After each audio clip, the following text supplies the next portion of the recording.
the autumn of the year we now call 122 AD, a Roman administrative officer named Gaius Petronius Cursor filed two documents on the same morning. The first document was co-signed by 4 senior officers of Legio XX Valeria Victrix, stamped with the legion's boar seal, and routed to the provincial legate in Iberacum. It recorded the following: 1 survey detail, 500 men, dispatched north of the wall construction line on the 14th day of October. Survey objective achieved. Personnel losses, 17, attributed to Caledonian hostile contact during nocturnal operations. Detail returned to garrison on the 16th day of October. Survey data complete. No further action required. The second document was filed without co-signature, without seal, and without routing. It was placed inside a hollow cavity behind a centurial stone. In the wall's northern face, the stone that Petronius himself had supervised the setting of 3 weeks prior. It remained there for 1,776 years. In 1898, a team of antiquarians excavating the wall's foundation courses at a site near Burdoswald found the cavity. Inside it, a lead-sealed clay cylinder, and inside the cylinder, 43 lines of military Latin pressed into wax-coated linen, still legible. The document was transferred to the Society of Antiquaries in London, catalogued as Cursus Deposition Fragment B, and classified within 6 months of its discovery as of uncertain authenticity. It has not been publicly exhibited since. What follows is a translation of that document. Petronius writes, 500 men crossed the northern survey line. 483 returned to garrison before midnight. 13 more returned at dawn. They returned alive, uninjured, and silent in a way that the garrison physician's vocabulary could not adequately classify. 4 men did not return at all. He writes, I know what we encountered. I will not state it in the first document. I will state it here in the second, because the record requires a true account even when the institution that maintains the record cannot receive one. He writes, I am Gaius Petronius Cursor, administrative centurion, 3rd Cohort, Legio XX Valeria Victrix. I was 41 years of age at the time of the survey. I am filing this account while I'm still capable of precision. I do not know how much longer that will remain the case. He does not explain what he saw on the track north of the camp on the morning of the 16th. Not yet. The survey detail. On the 12th day of October, 3 days before the detail's departure, I reviewed the survey orders in the garrison's administrative records room and found them unremarkable in every particular except one. I will describe the particulars first, because the exception requires context, and context requires patience, and patience is the discipline that separates a useful record from a dramatic one. I have no interest in drama. I have never had any interest in drama. I am 41 years old, and I have spent 17 of those years counting things: men, measures, distances, supplies, wounds, deaths. The counting is the work. The counting is what I am. The survey detail comprised 500 men drawn from the 3rd and 4th cohorts of Legio XX, with an attached contingent of 30 Batavian auxiliary cavalry, 3 engineers, 2 physicians' assistants, and the legion's chief surveyor, a Gaul named Marcus Servilius Fronto, who had surveyed terrain in 3 provinces and who carried his instruments, the groma, the measuring chains, the calibrated rods, with the specific tenderness of a man who trusted them more than he trusted people. He was correct to do so. This is also relevant. The survey's objective was administrative. 6 Roman miles of terrain north of the wall's construction line required measurement and assessment before the engineers could position the next sequence of milecastles. The ground in question had been flagged by 2 previous survey attempts in 120 and 121 AD respectively as incomplete, both surveys having ceased their northward advance before the 6th mile was reached and having cited, in identical language, terrain conditions as the cause. It was the identical language that constituted the exception I mentioned. Not the terrain conditions, those were plausible. The ground north of the wall being boggy, forested, and prone to the kind of seasonal waterlogging that made chain surveys unreliable. The terrain conditions were a legitimate cause for curtailing a survey advance. It was the identical phrasing that was not legitimate. 2 separate surveys, 2 separate senior officers, 2 separate survey teams, and both reports contained the following sentence verbatim. Survey advance curtailed at mile 4. Terrain conditions assessed as prohibitive to further measurement. Survey data sufficient for current construction requirements. Word for word. I had filed enough documents in 17 years to know that no 2 officers, working independently, produce the same sentence by coincidence. Sentences that identical are copied, and sentences that are copied into an official record are copied for a reason. I noted this in my own pre-survey notation. I did not report it to the Tribune. The Tribune, a man named Lucius Aemilius Varro, was 26 years old and had been in Britannia for 4 months, and held the survey orders with the particular confidence of a man who has never had reason to question orders. I did not expect him to find the identical phrasing interesting. I found the identical phrasing interesting enough for both of us. The exception noted. The context established. Now the man who would make the exception matter. His name, in the Latin that the garrison records used, was Cunobelin. He was of the Brigantes, a tribe whose territory covered much of northern Britannia, and whose relationship with Roman occupation was precisely calibrated, neither hostile enough to invite punitive action, nor accommodating enough to invite contempt. He was approximately 50 years of age, though he declined to confirm this when asked. He held the garrison contract designation of Assessor Territorialis, territorial assessor, a title that Rome had invented because its administrative vocabulary had no existing category for what Cunobelin actually was.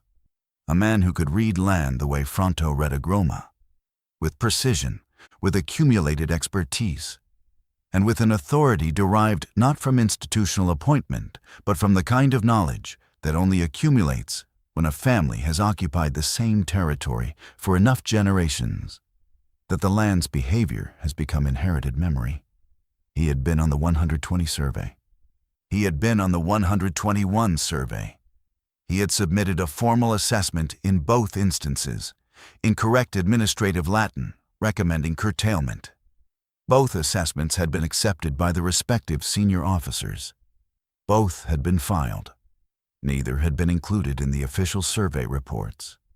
I found this when I pulled the full survey file, not just the summary reports. The assessments were there, in the secondary archive, correctly cataloged and entirely unread by anyone who had subsequently touched the file. Cunobelin had filed his professional recommendations through the correct channel, in the correct format, and they had been received and stored and ignored with the complete efficiency that Roman administration could, when required, bring to the task of not hearing something. I read both assessments. They were precise, measured, and I noted in my own pre-survey notation, they did not cite terrain conditions as the cause for the curtailment recommendation. They cited something else, a single Brittonic term that Cunobelin had written in his own notation system alongside the Latin text, apparently because the Latin text did not contain a word that carried the same meaning. The Brittonic term, as he had rendered it phonetically in Latin letters, was "ferfiata." I recorded it. I did not know what it meant. I intended to ask him before the detail departed, and then the departure preparations consumed the morning, and I did not ask. This was an error. It was the most consequential error I made in 17 years of service, and I've made my peace with it. And I'm recording it here because an accurate account of a thing must include the accurate account of the man who observed it, including his failures of inquiry. The first version. On the morning of the 17th, returning to garrison with 496 functioning men and 13 others, who were present in body but absent in some quality that the administrative vocabulary would not help me name. I sat in the records room and compared two documents side by side. The first was the official survey report, already drafted by the Tribune's secretary, waiting for signatures.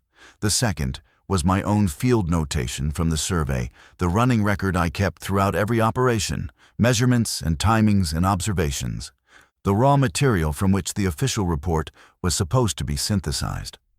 I had been comparing official reports to field notations for 17 years. The exercise was usually procedural.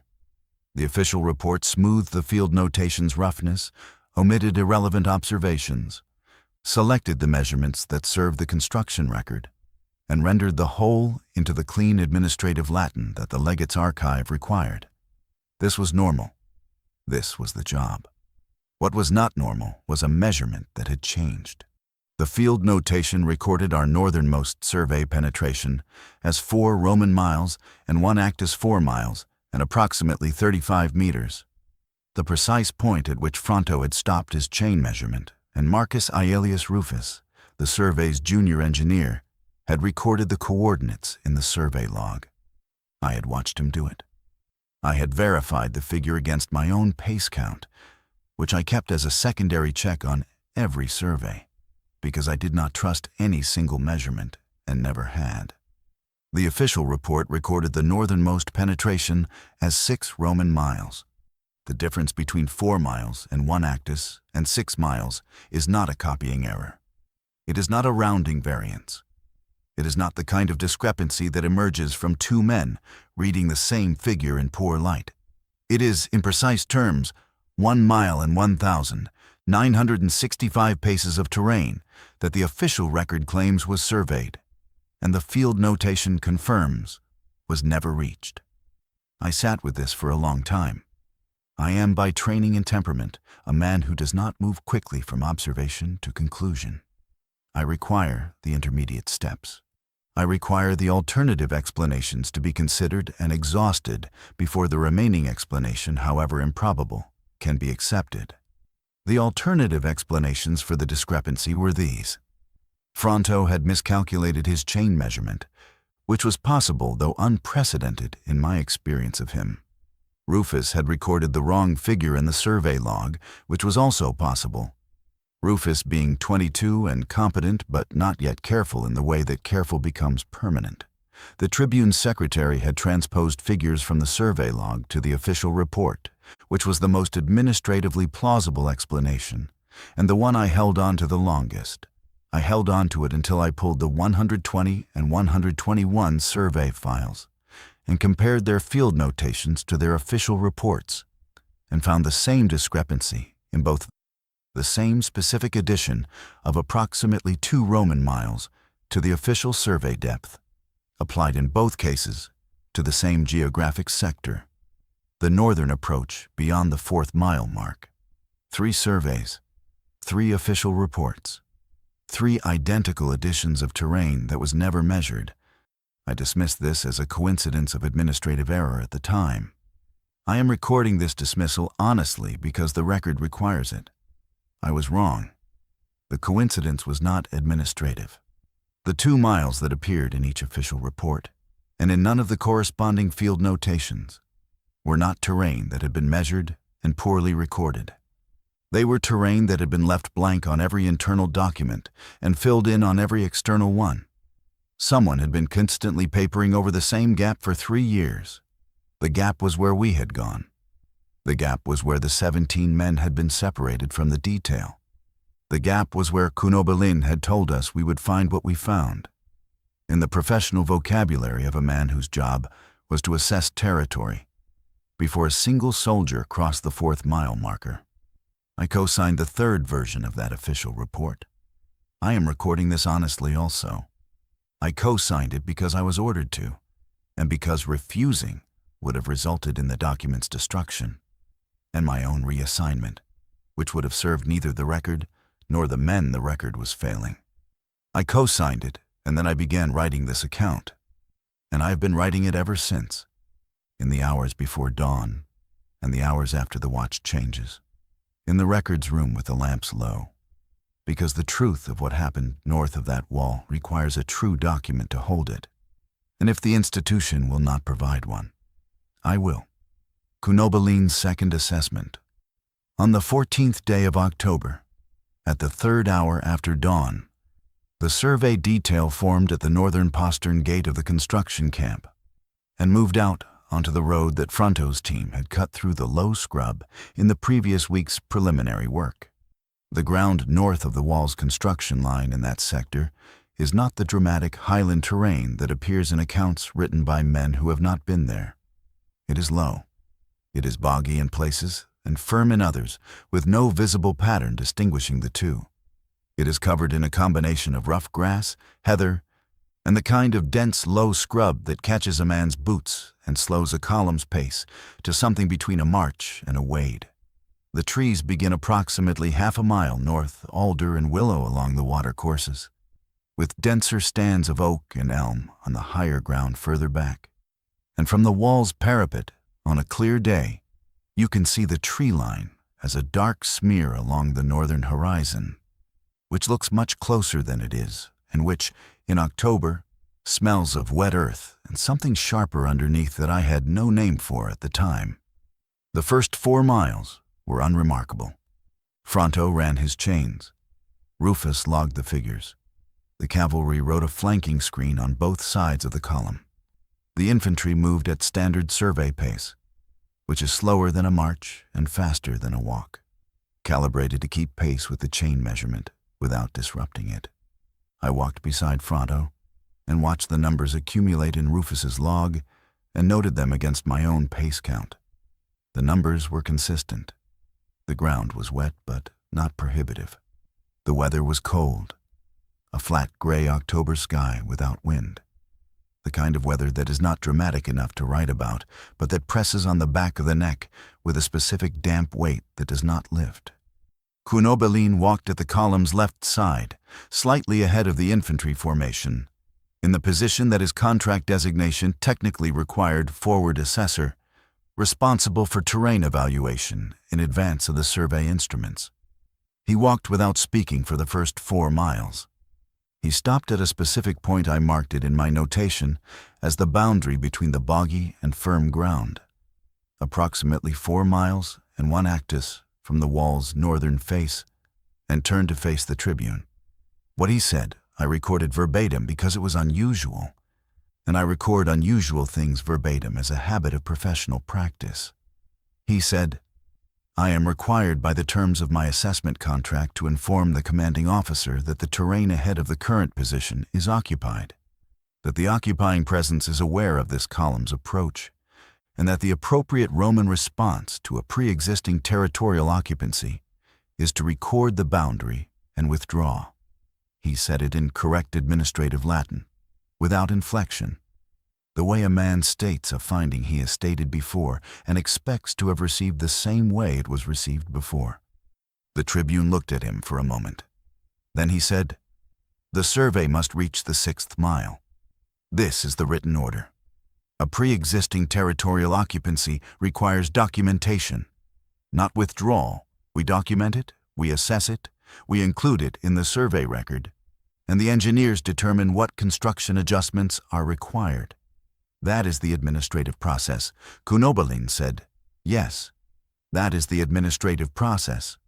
He took his field notebook, a small bound set of wax tablets, not Roman issue, a Brittonic style of binding I had not seen before, and wrote something in his notation system, the mark language I had observed in his prior assessment filings. He wrote for approximately 20 seconds, closed the notebook, and placed it in the secondary survey pouch that he carried on his left side. Then he turned and continued walking north. I noted in my own log, at this point, Assessor Cunobelin has filed a second formal assessment recommending curtailment, assessment overruled by tribune on administrative grounds. Detail continues advance. Note for file. Assessor's prior assessments from 120 and 121 surveys also recommended curtailment at approximately this same geographic point. Then I noted the Brittonic term he had used in those prior assessments, which I had written down, and still had not asked him to explain. Fair Fiata. 2 miles further on, at the 5th mile marker, Fronto stopped his chain measurement and called me forward. On the ground, at the exact point where the chain had last been anchored in the 121 survey, I could identify it, because the iron anchor peg's prior insertion point was still faintly visible in the firm ground. There was a survey stake, a Roman survey stake, the standard pattern, octagonal cross-section, iron shod point, driven into the ground, pointing south, not north, south. The sharpened surveyor's end, the end that a Roman surveyor drives downward into the ground to mark a measurement point, was pointing upward toward the sky. The iron-shod base, the end that should be embedded in the earth, was the end that had been pressed into the ground. The stake had been removed from its original position, reversed, and reinserted, pointing in the opposite direction from the one its design required. The Tribune examined it. He said, "A prior survey stake, repositioned by weather or frost action or animal disturbance." He said, "It is common for iron stakes left in boggy ground over winter to shift in the freeze-thaw cycle." I said, "Yes, that is possible." I did not say, "The stake has been reversed with the precision of a man who understood what it was and what reversing it communicated."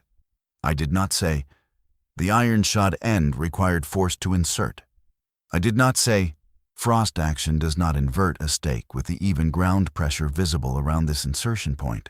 I did not say any of these things because I did not yet know what they meant. 30 feet further north, Fronto found a second stake, reversed. Same insertion quality, same ground pressure distribution. Then at 30-foot intervals, continuing north, a third, a fourth, and a fifth. 5 reversed Roman survey stakes, spaced at precise intervals, all pointing south, all inserted with uniform force, along the exact line of the prior survey's measurement advance. The Tribune said, "A prior survey party's stakes, disturbed and relocated by Caledonian activity. Evidence of hostile presence in the sector." He ordered the advance to continue and noted the stakes' positions in the Tribune's log for inclusion in the official report. I marked each stake's position in my own notation. I marked the interval between them, 30 Roman feet, consistent to within a hand's width across all 5. And then I wrote, beneath that measurement, a question I could not yet answer. Who measured the intervals? The 17th mile. By the 2nd hour of the afternoon, at what Fronto's chains confirmed as the 5th Roman mile and 3 actus from the wall's northern face, the survey detail had entered the zone that all 3 official survey reports had described as having been successfully traversed, measured, and assessed. No prior survey party had been here. The ground confirmed it. There were no anchor peg holes from prior chain measurements. There were no survey markers of any kind except the reversed stakes, which ended at the 5th mile. The ground beyond was not just unmeasured. It was untouched. The grass lay flat in all directions, with the uniform flatness of terrain that has not been walked on in months, perhaps years. The kind of flatness that accumulates when the wind has had uninterrupted access to every stem for long enough that they all point the same direction, which was north, away from us, as if they had spent a long time growing towards something that was no longer there. The temperature dropped. I note this specifically because temperature is a measurement, and I was measuring it. Not formally, we had no thermometric instrument in the survey kit, but by the practical method that soldiers use, which is the body's own calibration against the ambient air. A man with 17 years of field experience in 4 provinces develops a reasonable sense of temperature variation within a range of a few degrees. And what I felt when we crossed the 5th mile marker was not the gradual cooling of afternoon in October, which I'd been tracking since we left the camp. It was a discrete drop, as if we had crossed from one body of air into another, the way you cross from sun into shadow on a clear day, except that the sky was uniformly overcast, and there was no shadow to cross into. I looked at Fronto. He had stopped walking. He was looking at his measuring chains, which he had lifted off the ground to advance to the next measurement point, and he was looking at them with the expression of a man who has encountered a reading he cannot reconcile with the instrument that produced it. I walked to him. I asked him what he had. He said with the specific difficulty of a man describing something his professional framework will not accommodate. The chains read short. He had measured the previous actus one standard measuring length of approximately 35 meters, and the chains indicated the correct length. But the distance he had walked to reach the end of the chains was longer than 35 meters. He had walked it twice. He had counted his paces. The chains said one thing. His paces said something else. I counted the paces for the next measurement myself, walking alongside the chain as Rufus stretched it. Fronto was correct. The chain read one actus. The ground required more than one actus to cross. I said, "Boggy ground compresses underfoot in a way that can make pace counting unreliable." I said, "The chain measurement is the authoritative record." I said, "Note the variance and continue." I said this because I was trained to protect the official record from anomalous data that has a plausible mundane explanation. And a pace count variance on soft ground has a plausible mundane explanation. And I held to that explanation with the discipline of a man who knows what his job requires. The horses declined the advance at the 6th mile marker. The Batavian cavalry's horses were not excitable animals. They were military-grade stock, selected and trained specifically for steady behavior under conditions that unsettled lesser animals, noise, blood, unfamiliar terrain, night operations. When they declined to advance, they did not rear or bolt. They stopped. 30 horses simultaneously at the same invisible line, and refused further forward movement with the quiet, absolute firmness of animals that have identified a boundary and will not cross it. The cavalry decurion reported this to the tribune. The tribune ordered the cavalry to dismount and continue on foot, leaving the horses with 2 handlers at the 6th mile marker. The tribune attributed the horses' behavior to the boggy ground ahead, which the animals may have sensed through vibration in the soil before the human soldiers registered it visually. I marked the horses' stopping point in my field notation. I marked it with a specific notation I used for observations I did not yet understand. A circle with a horizontal line through its center, which in my system meant hold for later assessment. I had used this notation perhaps 30 times in 17 years of fieldwork. I used it 8 times north of the 6th mile marker.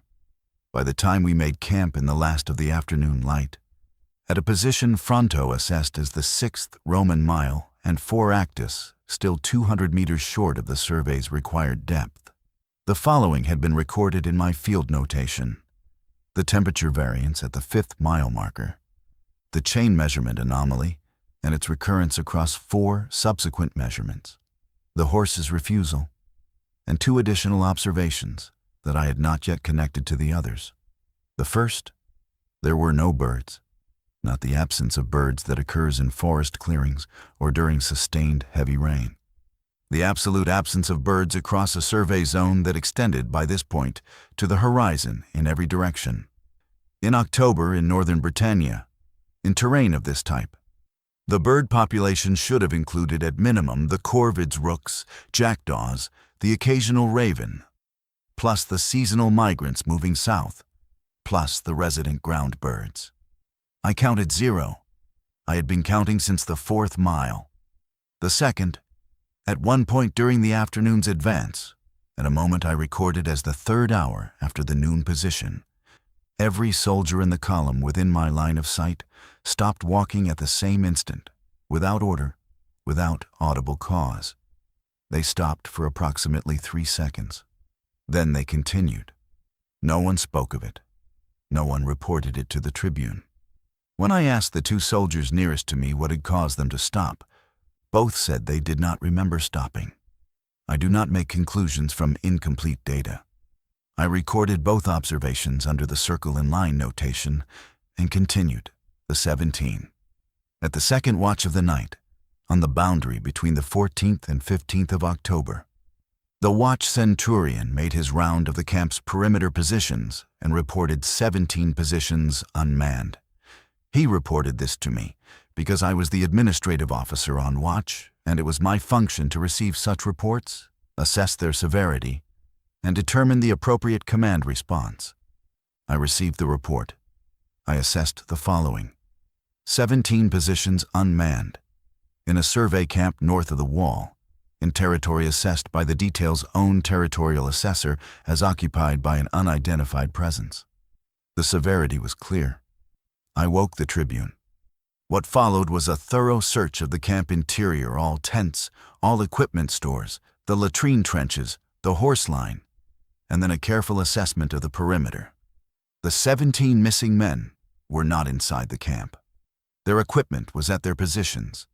Their weapons were in their hands or leaning against the palisade posts they had been assigned to. Not dropped, placed. The specific care of the placement was what I noted first, before I noted the absence of the men themselves. A soldier who is taken by surprise does not set his pilum down carefully against a post before he is taken. He drops it, or it is taken from him. These weapons had been placed in the way a man places something he intends to return to. There was no disturbance of the ground outside the palisade. No marks in the mud of the track that ran north from the camp's front gate. No sounds had been reported by the adjacent perimeter positions during the watch period. No one had heard anything. The Tribune convened the available officers. He proposed the explanation that the official document would subsequently record. The 17 men had left their positions during the watch, conducted an unauthorized patrol outside the perimeter, and been taken by a Caledonian raiding party moving through the sector. He ordered a perimeter alert and directed the detail to hold position until dawn, at which point a search party would assess the ground north of the camp. I noted, in my field notation, the following single line: no nocturnal patrol was ordered. No patrol authorization was issued from this command. No patrol was reported by any officer or soldier in the detail prior to the watch centurion's report. The 17 men had not conducted a patrol. They had been taken from their positions, or they had left them, or something had occurred that the vocabulary of Roman military administration, which I had spent 17 years learning to use with precision, could not describe. At the 4th hour before dawn on the 16th, the watch centurion woke me again. 13 of the 17 men were at the camp's north gate. They were standing outside the gate, on the track, in the pre-dawn dark. They were in the correct formation, not a group, not a cluster, but the specific line formation that the perimeter watch used, as if they had returned to duty rather than returned from wherever they had been. They were uninjured. There was no blood on them, no evidence of physical struggle, no torn equipment, no mud on their boots beyond the ordinary mud of the camp area. Their weapons were not with them. When the gate was opened and they were admitted, they walked to their positions, set down their shields which were waiting for them, and stood at attention. When the watch centurion spoke to them, they did not respond. Not defiance, not shock, in the way that shock presents. With the specific physical signs that a physician identifies: the elevated respiration, the unfocused gaze, the trembling. They were calm. They were present. Their eyes tracked movement. They blinked. They breathed with the normal rhythm of men at rest. They simply did not speak. When the watch centurion issued a direct order, report your name and unit, they looked at him with the attentiveness of men who heard and understood and found, having heard and understood, that the response was not available to them. I examined their hands at first light. Each man's right hand carried a callus distribution along the palm and base fingers that was inconsistent with his normal equipment grip. A legionary's callus pattern reflects the specific pressure distribution of pilum, gladius, and scutum handles. These were familiar to me from years of reviewing garrison medical assessments. What these 13 men carried was a new pattern, concentrated at the heel of the palm and across the lower 3 fingers, consistent with gripping something smooth and very thick at sustained pressure. The grip of a man holding something he is not willing to let go. Nothing had been found in their hands. Nothing was found in the camp's immediate surroundings that corresponded to the shape of that grip. I looked at my field notation. I looked at the circle and line marks I had made at the horse's stopping point and at each of the 8 unexplained observations from the advance. I looked at the measurement discrepancy in Frano's chains. I looked at the reversed survey stakes at 30-foot intervals. I looked at the single Brittonic phrase that Cunobelin had written in his assessment filings, and that I still had not asked him to explain.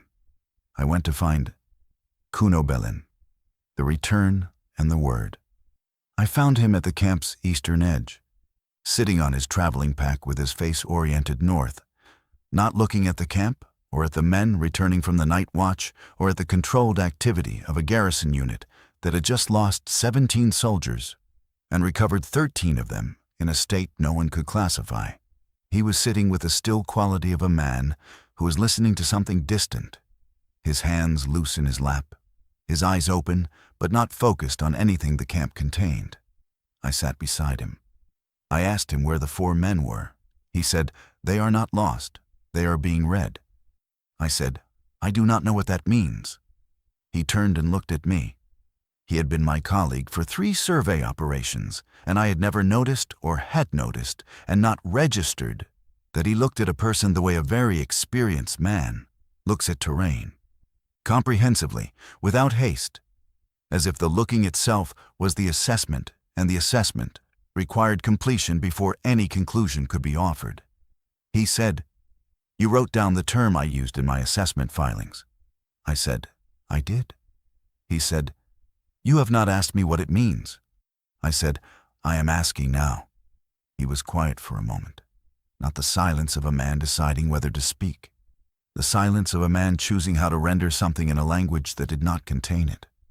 Then he said, "Fair fiata, in your Latin, the one who counts what passes through, not a guard, not a hunter, the one who keeps the account, the one who knows what has entered the territory and what has left it and what is still inside it. The way you know you specifically, Petronius, with your field notation and your pace count and your secondary checks on every measurement, the way you know what this column contained when it departed the camp this morning and what it contains now." I sat with this. He said, "The 13 who returned were counted. They were held not by force while the count was completed. The count took the time it took. When it was finished, they were returned." I said, "Held by what?" He said, "By the thing your survey chains were measuring incorrectly. The ground reads short in its territory because the ground is not the same ground in its territory as it is outside it. It is older there, denser. The measurement tools you brought were made for a different kind of ground." I said, "And the 4 who have not returned?" He said, "Some accounts take longer to complete. I do not know what it finds in them that requires more time. I know what it found in me when I was on the 120 survey. I was returned quickly. I was, I think, a simple account. Few entries, legible from one angle." He paused. I came back on this survey to see if it had finished reading me, to see if there was a second page. I looked at him. I said, "And did it find one?" He said, "Ask me when we are back on the other side of the wall." I had been holding the question of fair fiata for 3 days. I had recorded it and deferred it with the professional patience of a man who does not move to conclusions ahead of his evidence. Now the evidence had arrived, and the evidence was a man describing something that Roman administrative vocabulary could not process, and I was going to write this down. And the writing was going to be the most precisely recorded thing I had produced in 17 years of recording things. And the precision was going to matter, because if I was imprecise, if I allowed my own difficulty with what I was writing to make me vague, then the document would fail in the only function that justified its existence. I went back to my field notation. I wrote, "Assessor Cunobelin of the Brigantes has provided a formal explanation of the Brittonic term used in his prior survey assessments. The term denotes an entity that maintains a census of what passes through its territory. The entity is the origin of the survey chain anomalies, the temperature variance, the absence of birds, the soldiers' simultaneous halt on the afternoon of the 14th, and the separation and return of the 17. The 4 unreturned men are, by the assessor's professional determination, still within the entity's territory and still being enumerated. Then I looked at what I'd written, and I wrote one more line. I was trained to observe. I have observed this. I am writing it down because the record requires it, even though the institution that maintains the record will not know what to do with it. Then I went to find the Tribune because dawn was arriving, and something was on the track north of the camp. And I had already, without knowing it, yet been walking toward it since the moment I pulled the survey files 3 days ago and found the first 2 lines of identical language. The track. At the first gray of the 16th's dawn, I was standing on the muddy track that ran north from the camp's front gate with 3 other men. The aquilifer Titus Flavius Secundus, carrying the Legio 20 Eagle standard on its iron-shod pole, the torchbearer Marcus Aelius Rufus, who was also the survey's junior engineer and who was holding the torch because it was his watch and the torch was still lit, and the gate centurion, whose name was Publius Marius Gallus, who was there because I had told him to be there and had not told him why, because I did not yet have words for why. I was there because Cunobelin had stood at this position in the pre-dawn dark, looking north along the track, and then had looked at me with the comprehensive stillness of his professional assessment and said, "It is not finished yet. There is one more entry it wants to make." The track was approximately 4 meters wide, beaten mud, running north through low scrub for perhaps 200 meters before the tree line absorbed it. The fog was low and thick, moving in from the east, and the torch Rufus held through a cone of amber light that the fog softened and diffused until the light seemed to come from everywhere and nowhere. The wall was behind us. The camp was behind us. The 17 positions were behind us. 13 of them filled again, 4 of them still empty. I did not move. I did not speak. What I saw on that track, I will record now with the precision I promised at the beginning of this account, and I will record it in the sequence I perceived it, because the sequence matters, and because precision is the only honesty available to me. I saw the tree line move, not the trees, the tree line, as a mass, shifting in the way that a tree line shifts when something very large is passing through it from behind, and the displacement of air from that passage reaches the outermost branches. Then I saw the tree line stop moving, because whatever was in it had stopped moving. Then I saw the eyes. They were at a height of approximately 8 to 9 meters above the ground. I know this because I estimated the height against the trees at the track's margin, which I had assessed at 6 to 7 meters during the survey advance. And the eyes were above the tree canopy by the distance of my own height or slightly more. They were the color of an ember in the last hour of burning, not flame orange, but the deep red gold of carbon, still retaining heat, still capable of catching, but no longer actively burning. They did not blink. They were spaced at a distance consistent with a skull of very large proportion. Then I saw the skull. Then I saw what was attached to the skull. It was tall enough that its shoulders occluded the middle third of the tree line behind it. Its body was not the body of anything that the Roman imperial bestiary document I had read, as I read most things that passed through the administrative record contained a description for. It was skeletal in the sense that structure was visible, the architecture of a thing, rather than the flesh over architecture. But the structure was not bone, or not only bone. It was the structure of something that had been accumulating for long enough that the distinction between the organic and the mineral had become imprecise. Wood dark, bark textured in some places, ash pale in others, with the specific quality of surface that old stone has when the stone was once something else. It had antlers, large, branching, the spread of a red deer's rack, but at the scale of the thing they were mounted on, which meant they spanned a width I cannot give a precise number to, because the fog took their outer tips before I could cite a reference point to measure against. I do not know how long it had been there before I saw it. It was fully still, The kind of still that very large things achieve when they have decided to be still, not the stillness of hiding, not the stillness of waiting, the stillness of completion, the stillness of a man who has finished his count and is reviewing his numbers before he closes the record. It held a spear staff. The grip was loose, the way a surveyor holds his rod when the measurement is done and he is carrying it back to the kit rather than using it. Not a weapon ready for use, a tool at rest. I am an administrative centurion. My job is to calculate. I calculated because it is what I do, and because the calculation was the only professional activity available to me in that moment.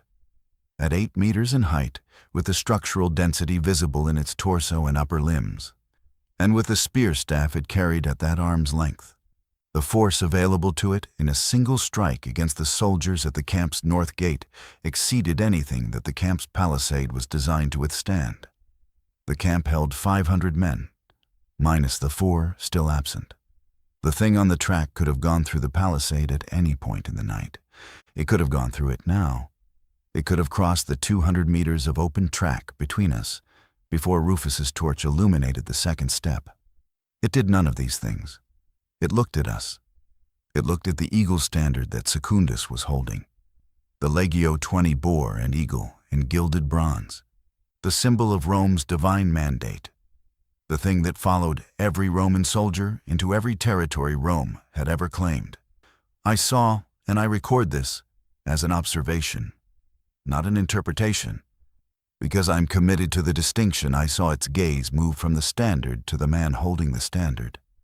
And I saw what registered on its face when it looked at a Roman soldier holding Rome's most important symbol in a territory that Rome had arrived in last year. It was not contempt. It was not anger. It was the specific expression. And I'm aware that I am attributing expression to something that has no face in any human sense of the word. It was the specific quality of regard that a very old scholar gives a student's first notation. Not dismissal, not approval. The patient, comprehensive recognition of something that has seen many systems of measurement come through its territory and expects to see many more. It saw us. It saw us completely, in a way that I have never been seen by anyone. Not by my commanding officers, not by the legion that I had served for 17 years, not by the institution whose forms I had spent those years filling out with the most precise language I could bring to each one. It saw us the way I see a column of numbers, all the way down, all the way across, the total apparent before the calculation is even completed. Then it turned. I did not move. I did not speak. It moved north, back into the tree line, with the unhurried deliberateness of something that has no reason to hurry, that has never had a reason to hurry, that operates on a time scale for which the concept of urgency is not meaningful. The trees took it in the way that deep water takes a stone with a disturbance at the surface, and then, within a very short time, no surface disturbance at all. It did not look back. The fog moved in from the east and covered the track. Rufus had not moved. Secundus had not moved. Gallus had not moved. The torch had not gone out. My field notation was in my left hand, my stylus in my right. And I had been writing throughout not from professional habit, but because the writing was the only way I had of staying inside my own body while I watched something that reorganized every measurement I had ever thought was final. I wrote, "The entity is larger than any living thing recorded in the imperial bestiary. It is capable of lethal action against this camp and this detail, and has taken none. It has completed its enumeration of the survey detail and has withdrawn north. Time of withdrawal, approximately the second hour before sunrise, 16th of October, 122 AD. Petronius, witness." Then I made one more entry in my field notation in the circle and line column. I wrote, "I understand now what I was measuring incorrectly. The chains were not wrong. The ground in its territory is genuinely shorter. It has been walking that ground for long enough that it carries its own distance." The second version. On the morning of the 17th, at muster, 496 men answered their names. I stood at the gate and listened to the garrison clerk read the list, and I tracked the numbers in my head with the automatic precision of a man who has tracked numbers for 17 years. And the numbers were what they were. 483 present at the prior night's muster. 13 additional returned at dawn. 4 absent. The arithmetic had not changed in the hours since the thing on the track had looked at us and turned and walked back into the north. The Tribune filed the official report that morning. I co-signed it. I have recorded this already, and I will not elaborate on it further, because the co-signing is not the part of this account that requires precision. What requires precision is what happened after. I pulled the 120, 121, and current survey files from the archive. I placed them side by side. I pulled my field notations for all 3. I'd been on all 3 surveys, which I did not mention earlier, but which is accurate, and I placed them alongside the official reports. And I looked at the full set of documents with the comprehensive attention of a man who has finally been given the question that all his training was preparation for. The 2-mile discrepancy appeared in all 3 official reports. The prior surveys' official reports both contained, in the correct administrative position for the zone our detail had just surveyed, precise-sounding terrain descriptions of terrain that had never been walked by any Roman survey party. The descriptions were plausible. The distances were internally consistent. They were also invented, and the man or men who invented them had sufficient knowledge of survey methodology to make the inventions professionally convincing. Cunobelin's assessments from the prior surveys were in the secondary archive, correctly filed, and they were the only documents in the 3 surveys records that described what was actually north of the 4th mile marker. They had been received. They had been stored. They had been invisible. I found one additional document that morning. It was not in the survey files. It was in the garrison's administrative correspondence archive, filed under routine inter-garrison communications, the kind of document that accumulates in a garrison record room without anyone reading it because it looks like administrative noise. It was a transfer notice. 4 names. The 4 men who had not returned from our survey detail. The notice transferred them to auxiliary garrison duties at a fort on the eastern coast of Britannia, effective the 1st day of November. The transfer notice was signed by an officer whose name I recognized from the Legion's command roster. He had retired to Rome in the spring of 119 A.D., 3 years before the survey. 3 years before the men he had supposedly signed out on a transfer order were even stationed in this garrison. I sat with the transfer notice for a long time. I am, as I've said, a man who requires the intermediate steps, who requires the alternative explanations to be exhausted before the remaining explanation can be accepted. The alternative explanation for a transfer notice signed by a retired officer was a clerical error of a kind so specific and so convenient that it required not incompetence, but deliberate action. Someone had produced documentation that would keep 4 missing men administratively alive. The paperwork said they had been transferred. The paperwork was falsified. Someone needed them to continue to exist on paper, for reasons I could not determine from the document alone. I did not include this in my sealed deposition when I first filed it, because I had not found it yet. I am including it now, in this expanded account, which I am composing in the 3rd month after the survey, because I have had time to look at the full archive. And the full archive contains this notice, and the record requires it. The last entry in my official account of the survey is the co-signed report. The last entry in my field notation is the statement I wrote on the track.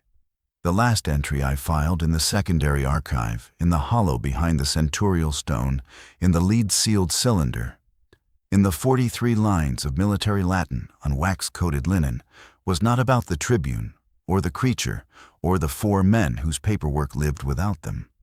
It was about Cunobelin. He was not at the morning muster. He was not among the 496 who answered their names.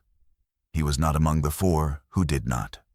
He was absent in the specific way that a man is absent when he has gone where he intended to go, not missing, not taken, but departed. His traveling pack was gone from the eastern edge of the camp where I had sat with him before dawn. His assessment materials, the wax tablets, the mark language notebooks, the secondary survey pouch, were gone. I filed the following notation in the official record of contracted personnel. The territorial assessor Cunobelin of the Brigantes completed his contracted assessment and departed to his own territory by his own determination. His assessment was accurate in all particulars. This is a supply inventory line. It is the most compressed notation in Roman administrative vocabulary, used for materials expended in the completion of a task. I used it deliberately, because it is the notation that says, "This element of the record is closed, the outcome was correct. There is nothing further to add." It is also, in my private understanding of the document I produced, the highest form of commendation available to me in the vocabulary I had. He had been right. He had been right in 120, right in 121, right in 122. He had filed his assessments in the correct format, in the correct language, through the correct channel. He had done his job with the precision of a man whose professional identity was the accuracy of his account.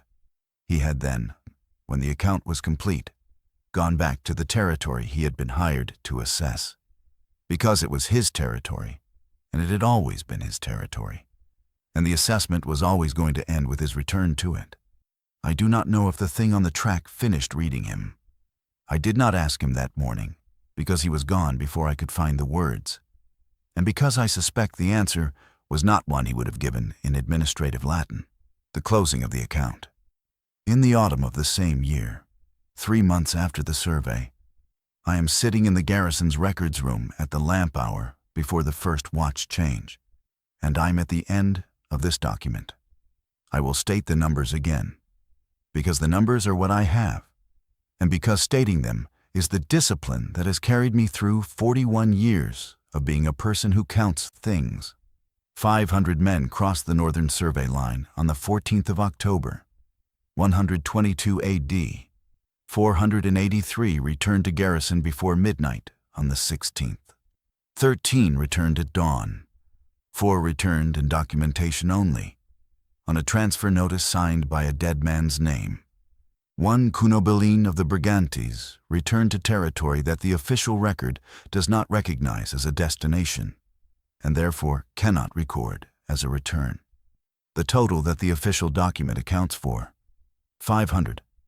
The total that the territory north of the wall account for, something larger than 500 and smaller than 500, and also precisely 500, depending on which document you are holding and what you believe documents are for.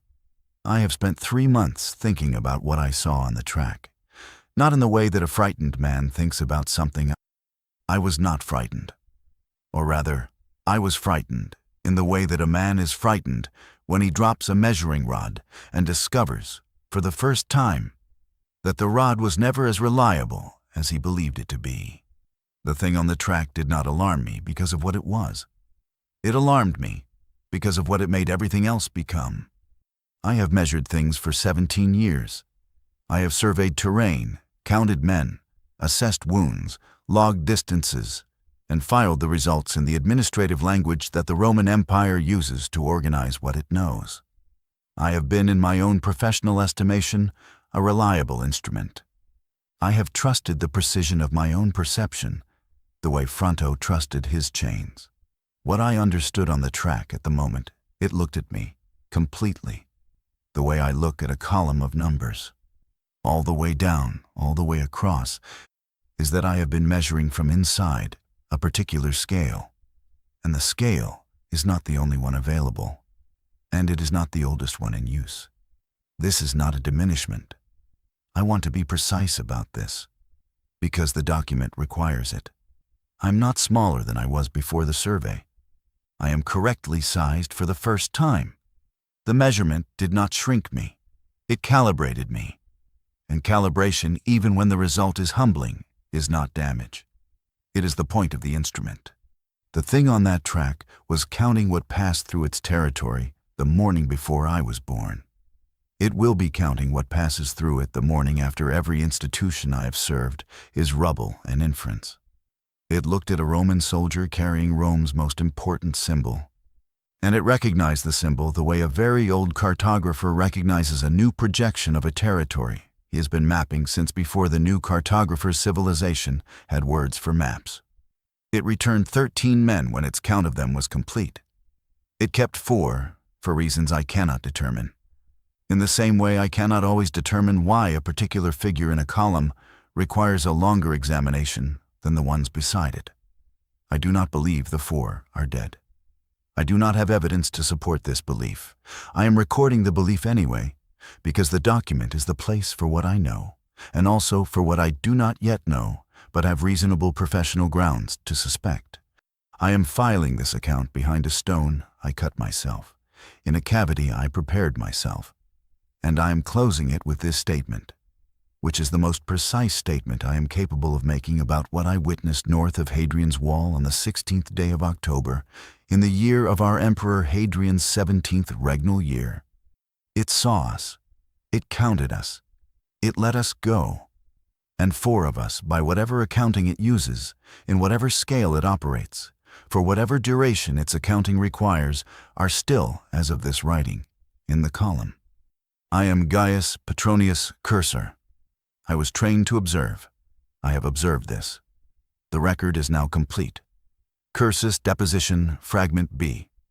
Recovered Oswald excavations, 1898. Classification, uncertain authenticity. Current location, Society of Antiquaries Archive, London. Last reviewed, 1899. Status, sealed.